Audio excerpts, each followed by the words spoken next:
SIR ની કામગીરી ગુજરાતભરની અંદર ચર્ચાઓ જગાવી અને ત્યારબાદ જે ચૂંટણી કાર્ડ છે એની અંદર જે સુધારા વધારા અને ખાસ વાંધા અરજીનો જે અત્યારે વાતચીત ચાલી રહી છે એને ગુજરાતભરની અંદર અનેક ચર્ચાઓ ઊભી કરી છે. કોંગ્રેસ દ્વારા આ વાંધા અરજીઓને લઈને ઘણા આક્ષેપો કરવામાં આવી રહ્યા છે. ત્યારે ચૂંટણી કાર્ડમાં જે પણ ફેરફાર કરવાના હતા એની લિમિટ ચૂંટણી પંચ દ્વારા 30 જાન્યુઆરી સુધીની જાહેર કરવામાં આવી હતી, જે ગઈકાલે પૂર્ણ થઈ ચૂકી છે. પરંતુ 29મી જાન્યુઆરીએ કોંગ્રેસના જે પ્રદેશ અધ્યક્ષ છે અમિત ચાવડા, એમના સહિત કોંગ્રેસના જે આગેવાન નેતાઓ છે એ લોકોએ ચૂંટણી પંચ આગળ રજૂઆત કરી હતી અને વાંધા અરજીઓ જે આવી રહી છે એને લઈને અનેક શંકાઓ અને અનેક પ્રશ્નો ઉભા કર્યા છે. શું છે સમગ્ર વિગત જાણીએ અહેવાલમાં. જય હિન્દ, BSI ન્યૂઝ પર આપની સાથે હું છું નિધિ ગઢવી.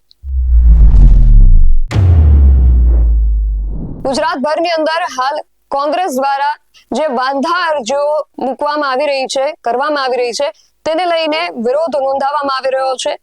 30મી જાન્યુઆરીએ આ જે વાંધા અરજીઓ અથવા તો ચૂંટણી કાર્ડની અંદર જે પણ સુધારા વધારા કરવા હોય એના માટેની અંતિમ તારીખ હતી. પરંતુ એ પહેલા 29મી જાન્યુઆરીએ અમિત ચાવડા અને કોંગ્રેસના જે આગેવાનો છે એ બધા ચૂંટણી પંચને રજૂઆત કરવા ગયા હતા.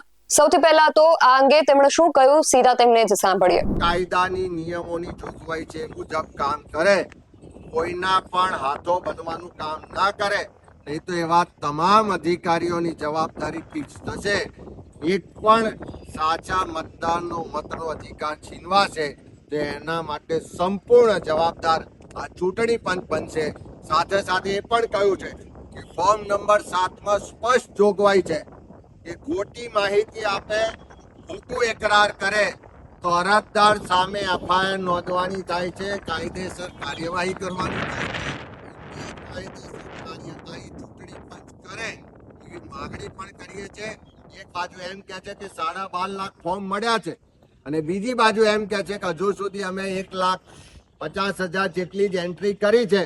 એનો સ્પષ્ટ મતલબ છે કે 10 લાખ કરતા વધારે ફોર્મ ખોટા હોવાનો એકરાર આ ચૂંટણી પણ જાતે આજની તારીખે કરી રહ્યું છે. ત્યારે અમે માગણી કરીએ છીએ કે આ 10 લાખ કરતા વધારે ખોટા ફોર્મ છે એવું જો તમે કહો છો તો એવા તમામ ખોટા ફોર્મ ભરનારા લોકો સામે કાયદેસરની કાર્યવાહી કરો, એફઆઈઆર કરો, એમને જેલના સળિયા પાછળ મોકલો, જેથી કરીને ચૂંટણી પંચ કોઈના હાથનું રમકડું છે. ચૂંટણી પંચ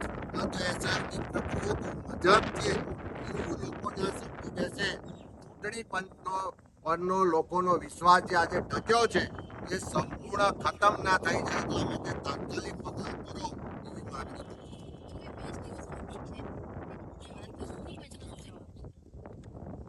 દિલ્હી છે એવું ચૂંટણી પંચે જાહેરાત કરી છે. આજે જ્યારે 29 તારીખે વાત કરીએ છીએ ત્યારે હજુ પણ ચૂંટણી પંચ અસ્પષ્ટ છે. એની પાસે કોઈ ક્લેરિટી નથી. પ્રેસ કોન્ફરન્સ કરીને 12,50,000 કરતા વધારે ફોર્મ આવ્યા હતા એમ કીધું હતું. એ પ્રેસ રિલીઝ કરી હતી. એ ચૂંટણી પંચની ઓફિસ આજે એમ કહી રહી છે કે 1,50,000ની ઓનલાઈન એન્ટ્રી થઈ છે, બાકીના ફોર્મોનું સ્ટેટસ હજુ નક્કી નથી. એટલે હવે 24 કલાક જેટલો સમય બાકી હોય અને તેમ છતાં ચૂંટણી પંચ સ્પષ્ટ નથી. એનો સ્પષ્ટ મતલબ છે કે ભારતીય જનતા પાર્ટીના દબાણ હેઠળ આ ચૂંટણી પંચ કામ કરી રહ્યું છે. પાર્ટીના શાસકોને ચૂંટણી પંચની મિલીભગતને કારણે એક બાજુ વોટ ચોરી થઈ રહી છે અને બીજી બાજુ ગુજરાતમાં એસઆઈઆરની પ્રક્રિયાના નામે દેશના લોકોને, ગુજરાતના લોકોને કારણે મતનો અધિકાર આપ્યો, એ મતનો અધિકાર છીનવવાનો પ્રયત્ન થઈ રહ્યો છે. ગુજરાતમાં એસઆઈઆરની પ્રક્રિયા શરૂ થઈ, BLO આખો ચૂંટણી પંચ આખું સરકારી તંત્ર કામે લાગ્યું અને જે રીતે મતદાર યાદીનો ડ્રાફ્ટ રોલ પ્રસિદ્ધ કરવામાં આવ્યો, 70 લાખ કરતા વધારે મતદારોના નામ પહેલા જ કમી થઈ ચૂક્યા છે. ત્યારે ચોક્કસ લાગ્યું કે આ જે વોટ ચોરી ચાલતી હતી એ ગુજરાતમાંથી પકડાઈ ગઈ છે. પણ ડ્રાફ્ટ યાદી જાહેર થયા પછી એમાં વાંધા વિરોધ કે નવા નામ ઉમેરવા માટેનો જે સમયગાળો નક્કી કરવામાં આવ્યો હતો એ 18મી જાન્યુઆરી નક્કી કરવામાં આવી. 15મી જાન્યુઆરી સુધી ગુજરાતમાં નહીવત પ્રમાણમાં ફોર્મ નંબર 7 કે જે મતદાર યાદીમાં નામ છે એની સામે વાંધો લેવા માટેનું ફોર્મ છે એ નહીવત પ્રમાણમાં ચૂંટણી પંચની ઓફિસોમાં જમા થયા હતા. પણ અચાનક જ 16, 17 ને 18 જાન્યુઆરીએ લાખોની સંખ્યામાં ફોર્મ આવી જાય છે. અમે ચૂંટણી પંચને લેખિતમાં 17 તારીખે આપ્યું છે કે ભારતીય જનતા પાર્ટીના સંલગ્ન કાર્યાલયોમાં સોફ્ટવેરથી પ્રિન્ટ થયેલા ફોર્મ છે. અલગ અલગ નામોએ સહીઓ કરી અને ભાજપના નેતાઓ કાર્યાલયમાંથી કાર્યકરો થેલા ભરીને જથ્થાબંધ ફોર્મ જમા કરાવે છે. એક સુનિયોજિત રીતે, સંગઠિત રીતે, ઓર્ગેનાઇઝ વેમાં ફોર્મ નંબર 7 આપવામાં આવી રહ્યા છે. ચૂંટણી પંચે એમાં તારીખ એક્સટેન્ડ કરી 18 જાન્યુઆરીને બદલે 30મી જાન્યુઆરી કરી. અમે ફરી પાછી 18 તારીખે, 19 તારીખે ડેલિગેશન ચૂંટણી પંચમાં મોકલીને આ ફરિયાદ આપી છે. આખા ગુજરાતમાં જિલ્લે ફરિયાદ આપી છે, તાલુકે ફરિયાદ આપી છે કે નામ જેના નામે વાંધો લેવામાં આવ્યો છે એવા સેંકડો લોકોએ પોલીસમાં ચૂંટણી અધિકારીઓ સામે સ્ટેટમેન્ટ આપ્યા છે કે અમારી સહી નથી, અમારા નામનો દુરુપયોગ થયો છે, અમારે એપિકનો દુરુપયોગ થયો છે.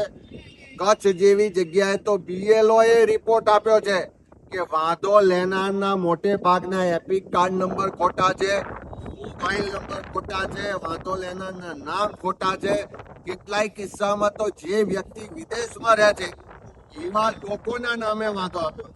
અને હદ તો ત્યારે થાય છે કે જ્યારે સરકાર એક બાજુ શાકુદ્દીન રાઠોડ જેવા વિશ્વવિખ્યાત હાસ્યકાર એને પદ્મશ્રીનો એવોર્ડ આપે અને બીજી બાજુ એનું નામ કમી કરવા માટે ભાજપના લોકો દ્વારા ફોર્મ નંબર 7 ભરવામાં આવે. આપણે હાજી રમકડાના નામે જે ખ્યાતનામ વ્યક્તિ જે આપણા સૌનું ગૌરવ છે એને એક બાજુ સરકાર પદ્મશ્રી માટે નોમિનેટ કરે અને બીજી બાજુ એનું નામ કમી કરવા માટેનું ફોર્મ આપે. એક બાજુ ચૂંટણી પંચના જે મુખ્ય ચૂંટણી અધિકારી છે, કમિશનર છે, હરીશ શુક્લ પ્રેસ કોન્ફરન્સ કરે કે 12,50,000 કરતા વધારે ફોર્મ નંબર 7 અમને મળ્યા છે. એક બાજુ ચૂંટણી અધિકારીઓ દ્વારા ભાજપના નામે રિસિપ્ટ સુરતમાં આપવામાં આવે છે કે ભારતીય જનતા પાર્ટી દ્વારા 9,700 કરતા વધારે ફોર્મ અમને મળ્યા છે. અને બીજી બાજુ આ જ ચૂંટણી કમિશનર એમ કે છે કે અમે ઓનલાઈન જે એન્ટ્રી કરી છે 1 લાખ ફોર્મ મળ્યા કહેવાય અને એનો આંકડો 1 લાખ કરતા વધારે જ છે. 12,50,000ની આજે આટલા દિવસ પછી પણ એન્ટ્રી કરતા નથી. એનો સ્પષ્ટ મતલબ છે કે આખું જે ષડયંત્ર રચાયું, આખું જે ગુજરાતના લગભગ 12.5 લાખ લોકોના મતના અધિકારને ખતમ કરવાનું ષડયંત્ર છે, એમાં આ ચૂંટણી પંચ ને ભારતીય જનતા પાર્ટીના નેતાઓની મિલીભગત છે.